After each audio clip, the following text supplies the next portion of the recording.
Nigga kill over a bitch, but let a rat keep his wife. Last year, where the Fulton County District Attorney's Office Judge, I went back and reviewed my communications with the Fulton County District Attorney's Office in relation to Kenneth Copeland. And I found communications as late as June 5th of last year, where the Fulton County District Attorney's Office had reached out to me about speaking to Mr. Copeland. Speaking to Mr. Copeland concerning this trial, not about any other case, speaking with Mr. Copeland about this trial. Neither of these attorneys, no attorney at this table has ever attempted to contact me about Mr. Copeland and about his willingness or desire to testify at this trial. They have put us in this position where at the last minute, I'm trying to advise him as best I can what I think is best for him. Had they exercised the slightest bit of professional conduct, we would not be sitting here having this conversation today. And unfortunately, for me to fully explain everything that's been going on, it would require me to reveal confidences that I'm not going to reveal. I don't want you to do that, sir. I can assure you that the decision to invoke the Fifth came completely from Kenneth Copeland. I owe nothing to anybody over here. I owe nothing to anybody at any of these tables. I don't care, candidly, no offense, don't care what happens with their cases. The only thing I care about is what happens to Kenneth Copeland. And for any assertion, I'm sorry, Judge, for any assertion. And that's your primary duty. It is. That's exactly right. And for an assertion to be made that I or Mr. Copeland are somehow being influenced by somebody over here is absolutely ridiculous. I take great offense to it, and I can tell Ms. Love that I am going to the State Bar to report her for contacting a witness that she knows to be represented by counsel. She and I have had conversations about Kenneth Copeland. Okay, and sir, that is whatever you decide to do outside of what the court is ruling upon. Remember, the court can only rule upon what I see. Okay, and what I see at this point in time is a witness who, for whatever reason, may have some other reasons about his testimony. He has expressed those this morning. He said, "I'm going to invoke my Fifth Amendment privilege." The state came to me and said, "Okay, listen, we would like you to sign an immunity order under 24-5-507. They make that decision. So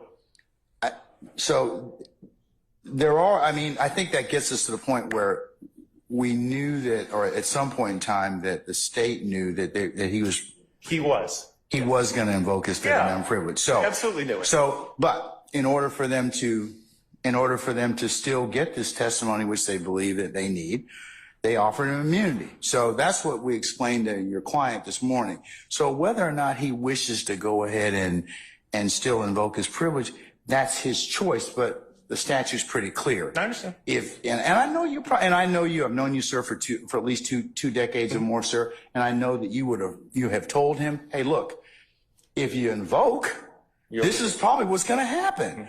And I suspect that as you probably have a conversation with him now, you're probably going to tell him, well, that was a self-fulfilling prophecy in terms of what I told you might happen. But I don't know what conversations you have with him, but I suspect that they were consistent with what the dictates of 24-5-507. Now, Monday, we'll go ahead and I'll call him out before the jury comes in on Monday morning. We'll ask him whether or not he wishes to continue his testimony, because I don't want him to invoke in front of this jury if I can help it. So since he's made it once already, I'm going to ask him before the jury gets out here on Monday, is it your intent to invoke your Fifth Amendment privilege? If it is, he's going to go back into custody until he's willing to go ahead and give testimony, because he has immunity, so he has to testify. Judge, the only thing that I would say is that the primary reason Mr. Copeland is in custody right now is because the state has utterly failed to follow up with me in any regard with regard to what Mr. Copeland wants to do or intends to do. I suspect that that's probably not true. It is grossly unfair. I've known you for almost 2 decades. I've known Ms. Hilton and Ms. Love in particular for a long period of time, and I don't think that they would do that to you. Judge, at no point did they ever reach out to me about Mr. Copeland.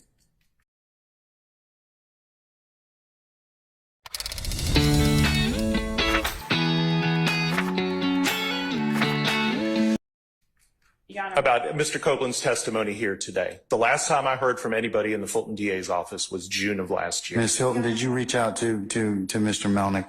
And if so, when? When I talked to Mr. Copeland, he told me Mr. Melnick was not his attorney. So that is, I talked to the witness because when did you talk to Mr. Copeland?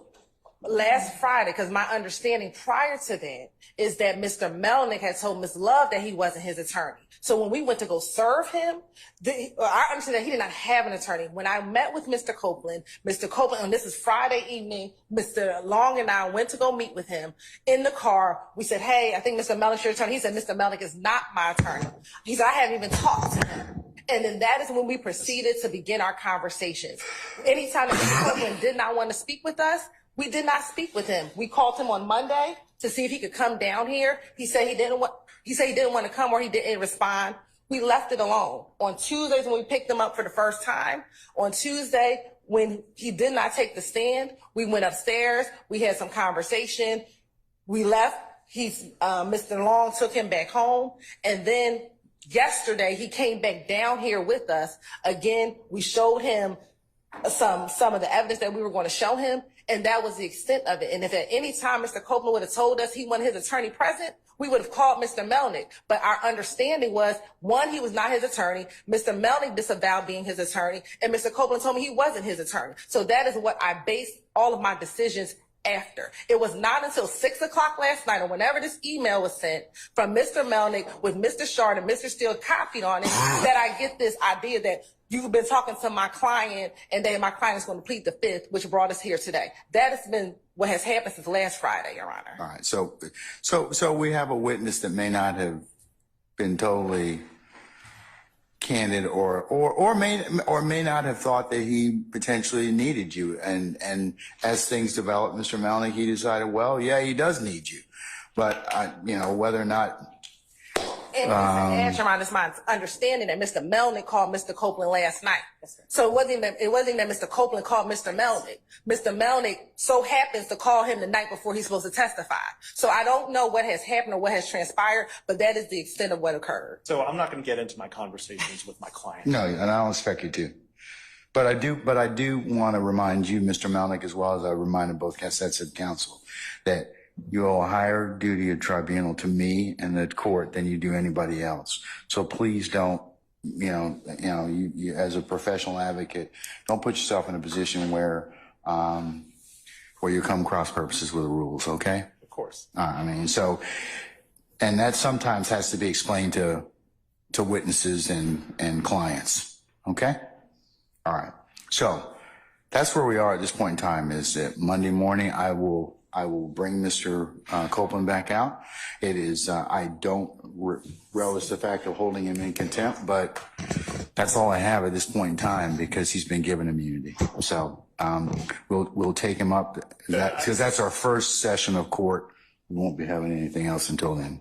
And Your Honor, I would like to ask that the court convey to Mr. Melnick, to convey to Mr. Copeland that he is subject to being committed and held in the Fulton County Jail until the end of this trial, because I'm certain Mr. Melnick, if Mr. Melnick wants to convey to us some of the concerns that he has, Mr. Melnick I'm certain is quite familiar with the statute under which the court has compelled Mr. Copeland to provide testimony. So there is nothing that we could do to Mr. Copeland regarding any testimony we elicit from him on the stand pursuant to the court's order under the statute that the court has cited, 245507. And that statute gives the court the ability and probably, depending on how the court feels about it, the absolute duty, given the necessity of Mr. Copeland's testimony, to hold Mr. Copeland in the Fulton County Jail until he decides to purge himself of the contempt of court by providing testimony. If Mr. Melnick would like to speak with Ms. Hilton or any other member of the state regarding his concerns about that order, which tracks the statute almost verbatim, then I would invite him to do so. Otherwise, as I've stated, I don't see it being in Mr. Copeland's best interest to be confined to the Fulton County Jail until the end of this trial. But I will leave those matters to Mr. Melnick, who at this time is asserting that he is representing Mr. Copeland. But again, that was not the understanding that Mr. Copeland had previously given to us. All right. Okay, so Mr. Melnick, if you do in fact talk with Mr. Copeland, like I said, I'll bring him back on Monday and we'll see where we are at that point in time. Okay. And he has the ability to purge himself by just providing testimony consistent with what he knows or what his knowledge